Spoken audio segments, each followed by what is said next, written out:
All right, what's going on, y'all?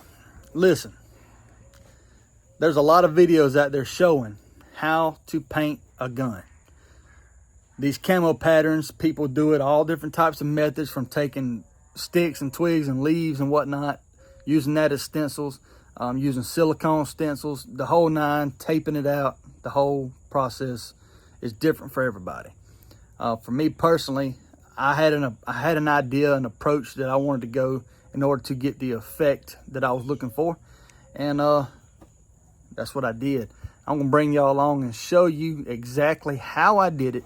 That way, if you decide to do one for yourself, you have yet another source that you can learn from, all right, and follow along, and you can do it yourself. I promise you, it's easy.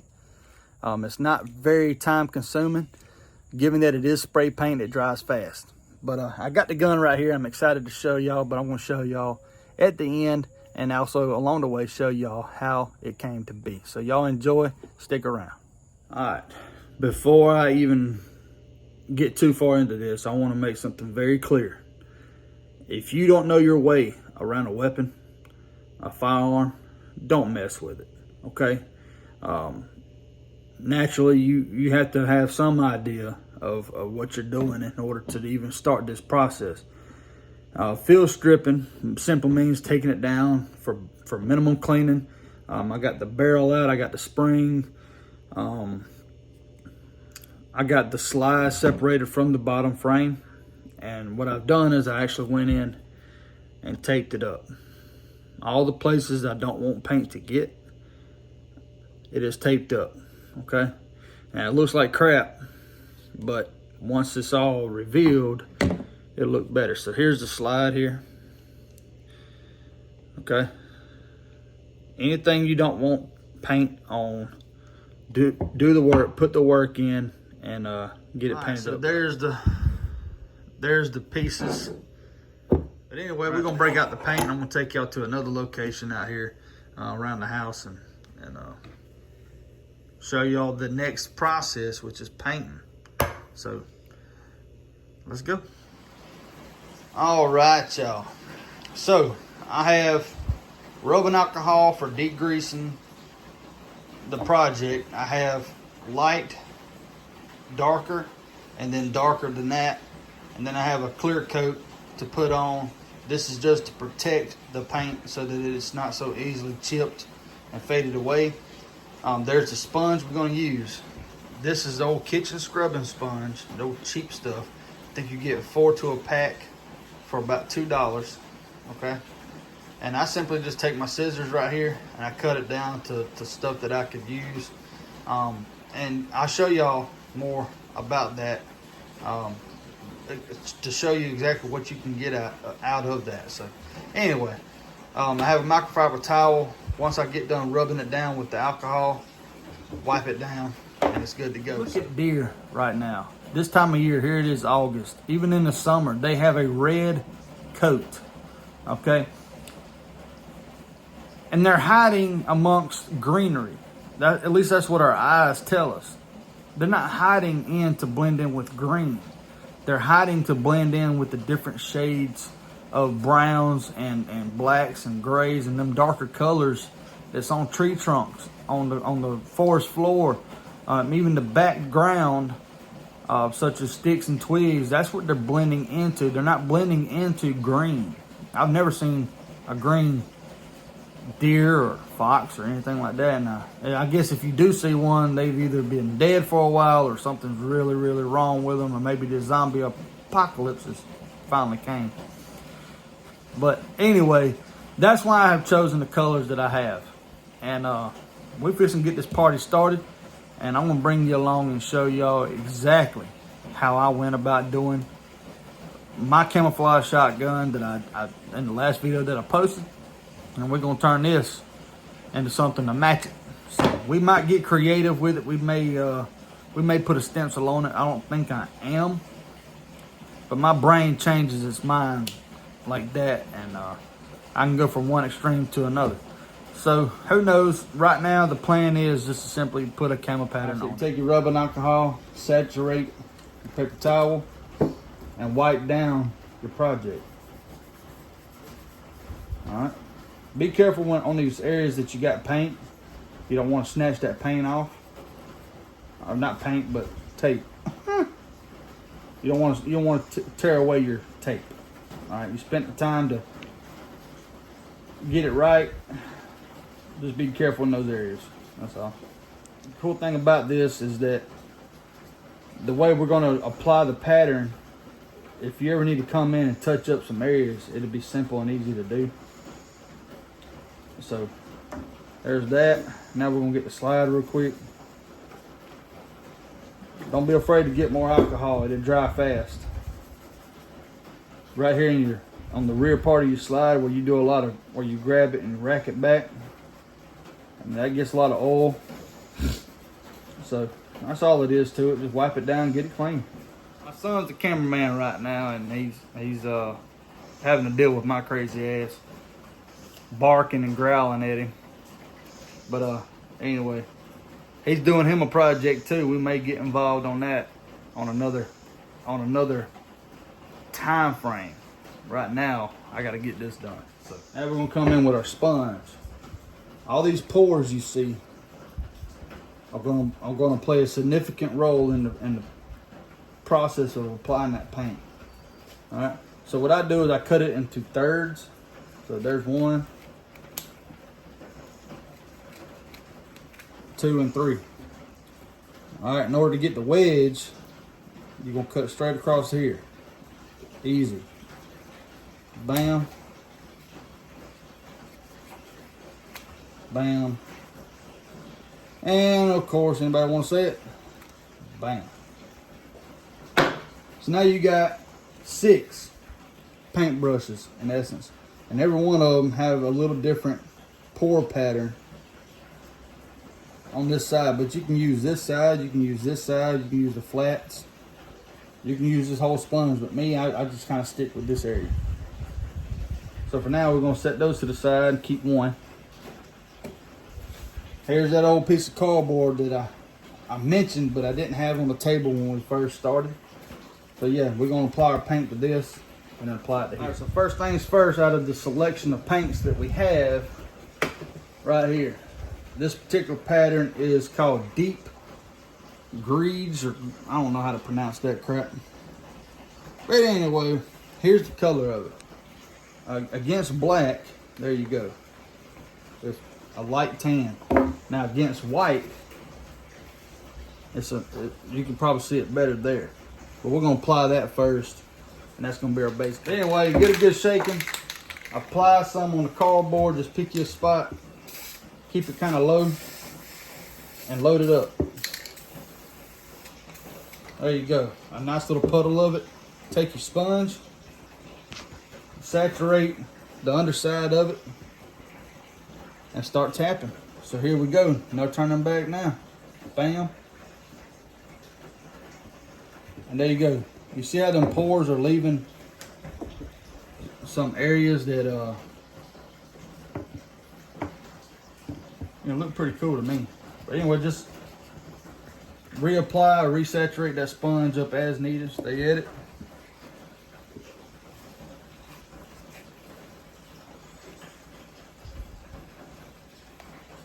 Again, I go kind of heavy with it, but it'll prove its point whenever it's all done. I'm gonna get this backside here. Probably need to reapply some more paint. What you think, son? Yeah.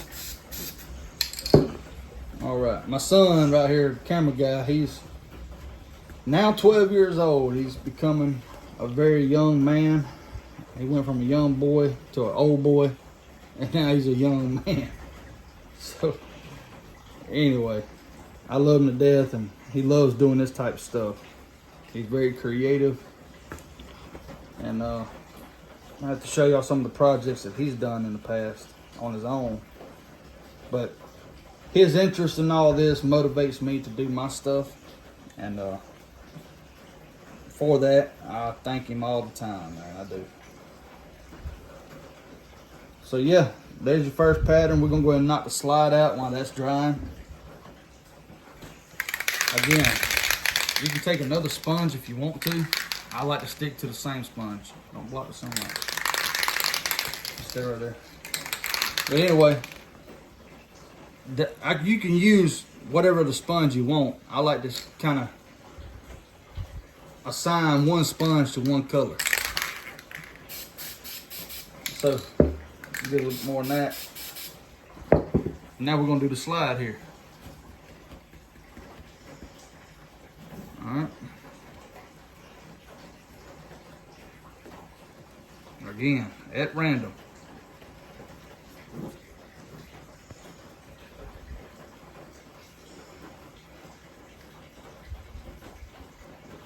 Got a little bouncing act going on the tip of my thumb here.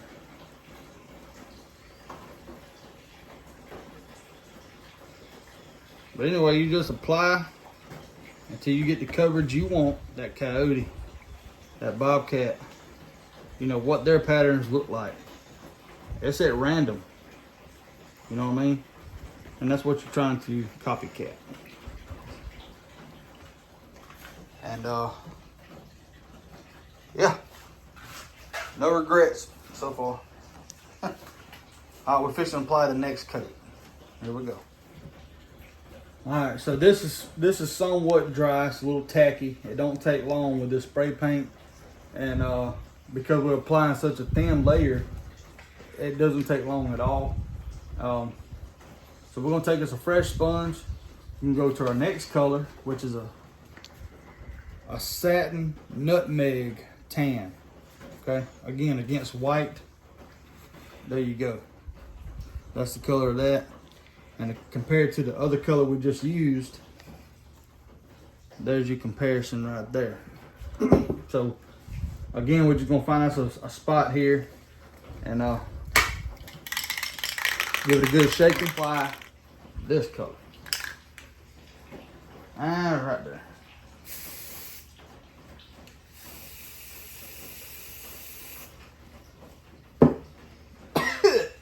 Anyway, take a sponge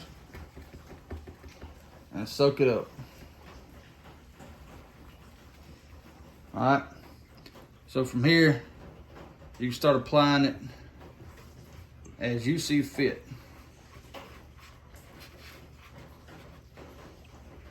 You ain't gotta get as much coverage on this color as you did the last, but go to town with it. That's all you gotta do.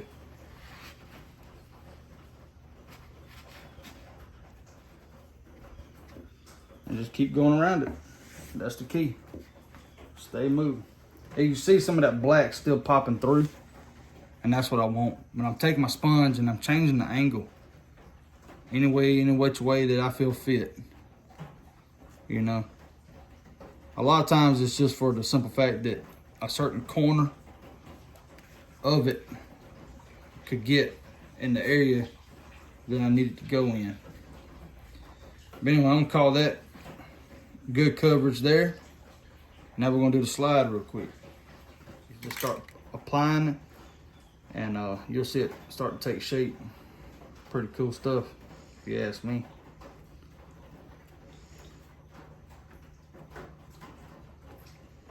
What you think, son? Pretty cool? It was pretty cool. Well, for something that I've never done, just like anything, and I tell my son this all the time too. I tell both of my sons, and I tell anybody that'll listen, you know, you have to take steps. You have to be prepared to do stuff that you haven't done. And for them, they haven't lived life like me and their mother has, or me and their pawpaw has, or anything like that. So, you know, our job is to show them and teach them and build their confidence up as a kid, as young men and women, boys and girls kind of thing, kids nowadays. We have to instill in them confidence. I think that's the biggest key that we're lacking. And if you give them confidence to do anything, then when it comes time to face those bigger issues that us adults face every day, it's not going to be as scary to them. So even though this is a painting video or painting a weapon up, there's always lessons to get out of everything. And I think that's the biggest factor is instilling mannerisms, respect, and confidence into the youth nowadays, and even reassurance, you know, that everything's gonna be all right. You gotta give yourself time to live a little. You know, don't beat yourself up over simple stuff. So anyway, that's the coverage that I got from that color brown, or that tan. And as you can see in the sunlight, probably a little better. You see that other color popping through. And it looks all right. And then it'll really pop whenever we apply that last color. Right. So let's see what we got here. I like that. All right, so now, so now we're gonna come in with our last color. Again, I did it with the other ones, I'll do it with this one. It's a little darker brown than that one. Now against white, there you go. This is dark brown, says it right there. All right, now you can go with regular brown if that's what you want, if that's what you got. But again, take a fresh sponge, give it a good shaking. And this is where it's gonna pop at, y'all. This is really fixing to pop and give it that look that I'm going after. And this one here, you wanna be more random than you were with the other colors, okay? You wanna be more random. That's gonna help you break up that pattern.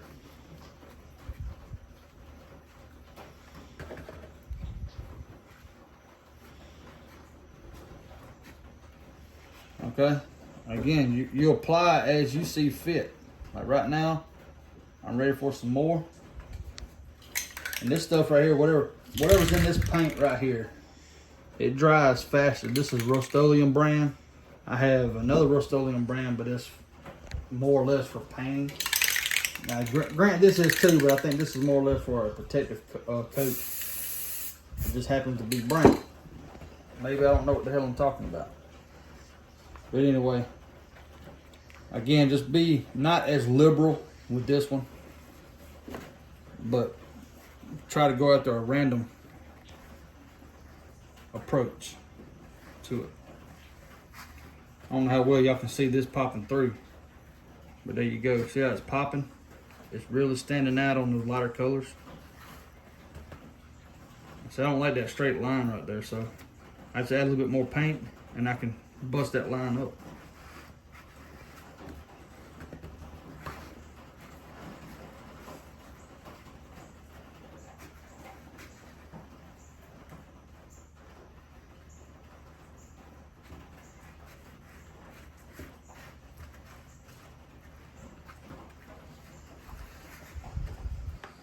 A little bit more for this part of it.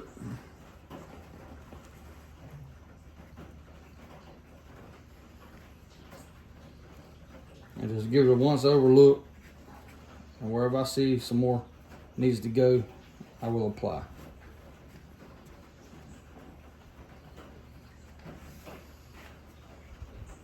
What you think, bud? I think it looks good. I think some more right there would be good. Some more right there.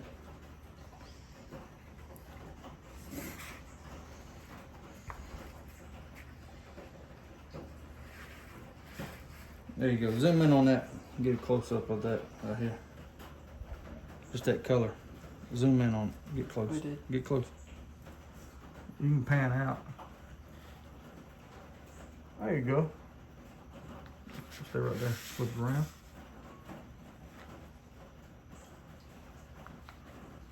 I see more needs to go right here for my liking.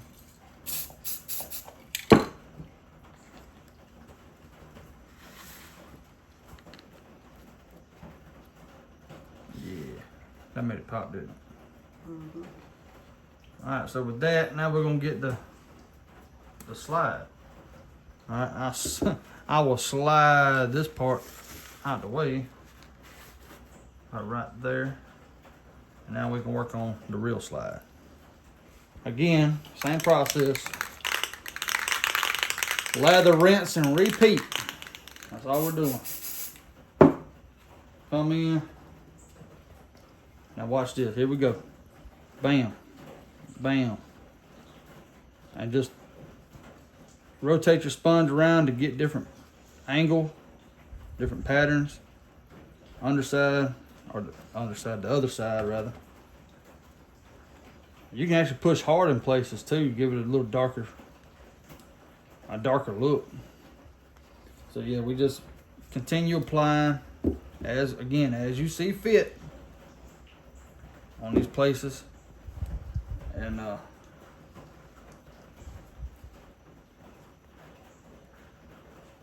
you stay at it, it'll come together like the song said.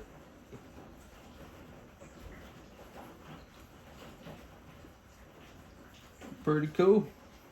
Get a little bit right there too, son. Look at that. You about made me miss that. So we're gonna let this completely dry. Probably give it a good 30 minutes or so. Maybe a little longer, who knows. And once it's completely dry, then we're gonna come in with our clear coat right here. And we're gonna put that on for our final piece of the puzzle. So that's that. I'll bring y'all along for that process too, just to show y'all how I go about it. And we'll wrap this thing up. All right.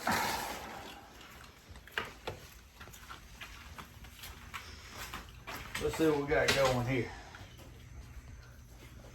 Looking good, I think. I think so too. That's a little tacky. Just a little tacky.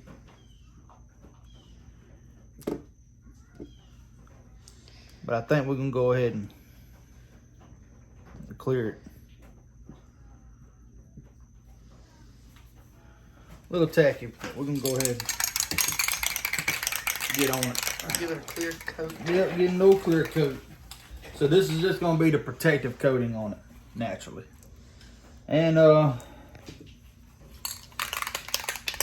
see what happens. Yeah, spin it around like that.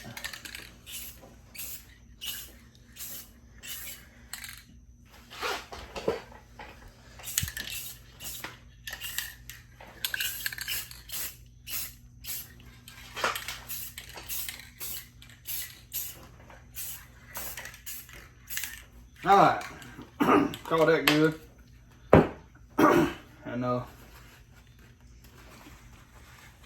anyway, we're gonna call that good. Let that dry up. We'll put it all together. Show you what it looks like. All right, guys. So there you have it. Custom painted 9mm pistol. All right, everything racks good. I just took it through its test for me. I know there's gonna be some places over here in time, especially on the slide where the paint's gonna come off. But anyway, that's just part of it. So the moral of the story is that you gotta have some confidence to take that leap. You know, to do some things you've never done before, just to see what you can do. And it's okay if you mess up. There's ways to correct it. This is a gun that I've had for a long time, and it's a Smith & Wesson Sigma series. And I decided to do something different. I just did my shotgun. I mentioned that. And so anyway, yeah. Hope y'all enjoyed the process. I look forward to letting me know what you thought. That's gonna motivate me to keep doing other videos similar to this one. But I guess until next time, y'all take care of yourselves and each other. We'll catch y'all on the next one.